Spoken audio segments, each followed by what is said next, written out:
The air crackled with urgency across trading desks and financial newsrooms as reports poured in this morning. The Iraqi central bank has moved to abruptly withdraw the 3-0 denomination of the Iraqi dinar. Markets jolted, investors held their breath, and communities around the globe spoke in hushed tones as bank branches began halting operations and ATMs clicked offline. Strong words like emergency, unexpected move, and urgent withdrawal echoed through every headline, and the tone felt unmistakably grave from the outset. The announcement, delivered in stark official language, spoke of an immediate cessation of legal tender status for the 3-0 notes.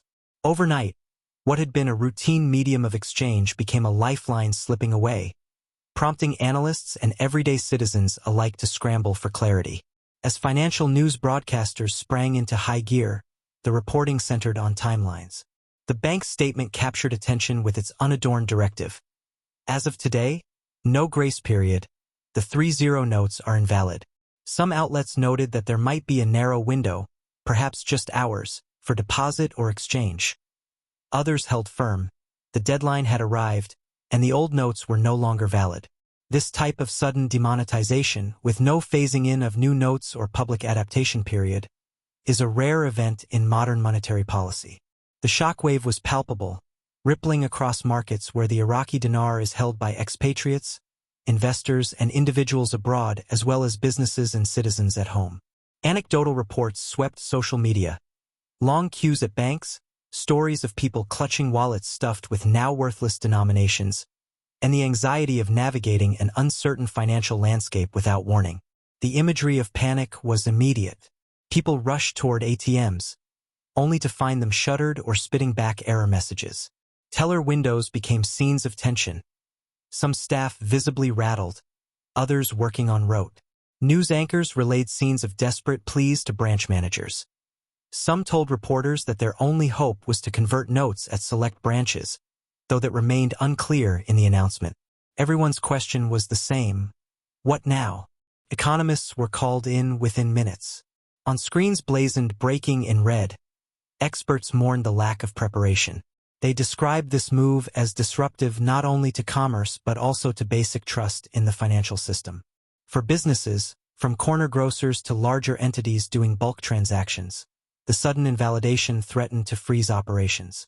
People seemed unsure whether to keep old stock of dinars, throw them away, or somehow force institutions to accept them.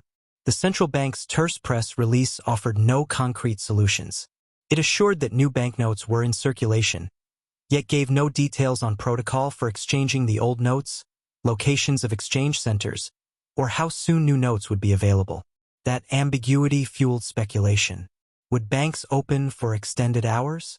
Would there be mobile exchange units deployed across cities? And for those overseas diaspora communities in neighboring countries, Europe, North America, how would they adapt? Amid the swirl, foreign exchange markets reacted swiftly, the Iraqi dinar momentarily trading at erratic rates. Some dealers held back, others offered conversions at uncertain valuations. Observers reported that some black market rates surged, reflecting increased perceived scarcity or transition risk. As tension brewed, both domestic and international observers sounded alarm. One international correspondent described a mood bordering on disbelief. This morning, Iraq woke up to financial upheaval. People are asking if their savings are instantly void. Cryptocurrency and alternative market commentators seized on the move, depicting it as a symptom of deeper economic instability. Some noted that a sudden demonetization could be a strategic prelude to major reform, or perhaps a desperate measure to boost financial control in times of strain. Others framed it as a sign of fragility within Iraq's broader monetary framework. But voices urging calm also found a place amidst the chaos. Some analysts suggested there might still be a channel for converting old notes in the days ahead, that history tells us central banks typically provide at least a brief post-demonetization window, even if not clearly stated at first. That hopeful note offered a sliver of reassurance, though no official confirmation followed. Meanwhile, stories from inside the country deepened the sense of urgency. Across Baghdad, Erbil, Basra, lines stretched outside every financial institution.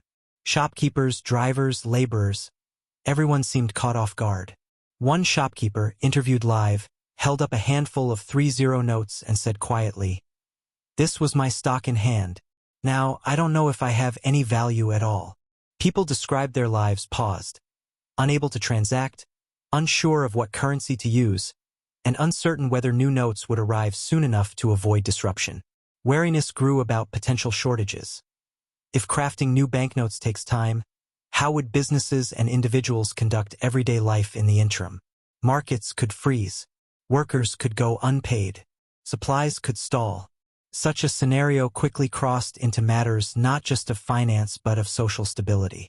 The news anchors returned to studios, voices steadying into professional pragmatism even as their eyes betrayed concern.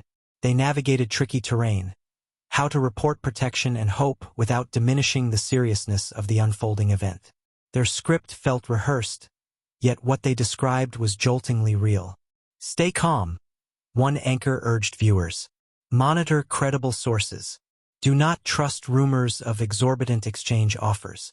Wait for official word on conversion windows."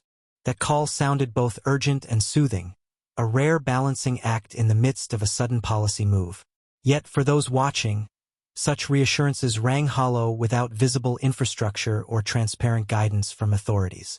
Behind the scenes, regulators and government officials remained conspicuously silent. No press conference, no designated hotline, no reassuring tone from the central bank. The decision felt surgical, perhaps even punitive to some. Yet the short-term damage was visible with clarity. Commerce disrupted, public trust frayed, speculation spreading faster than any official statement. International news outlets speculated that the bank may have faced pressure, perhaps to curtail inflationary practices or to seize control of shadow currency markets. Others mused about corruption or counterfeiting risks, suggesting that older, worn 30 notes might have been vulnerable to fraud.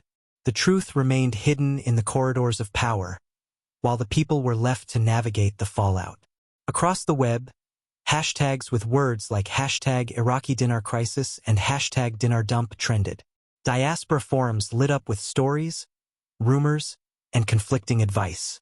Some users advised mailing darned notes to designated banks. Others recommended waiting. A few voices, perhaps opportunistic, peddled rapid exchange services, appearing as profiteers in a moment of panic. Amid the noise, trusted voices emerged. Financial journalists cautioned strongly, "Do not fall for scams.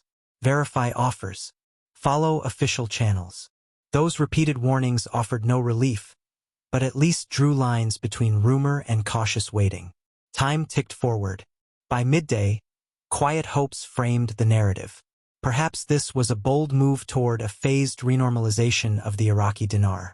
Perhaps the bank's next move would clarify mechanisms for exchange, or outline a period during which both old and new notes could be used concurrently. Perhaps there would be extension agreements or mobile banking vans traversing provincial towns. Analysts reminded audiences that despite today's shock, history has shown central banks often temper surprise with retrospective pragmatism. They urged viewers and citizens to hold on, stay informed, and report what they saw: bank closures, exchange options, any official announcements. As the first 10 minutes of this crisis-like scenario passed, the script of reality was still unfolding. The abrupt removal of 30 notes had upended the mundane, injected economic drama into daily life, and forced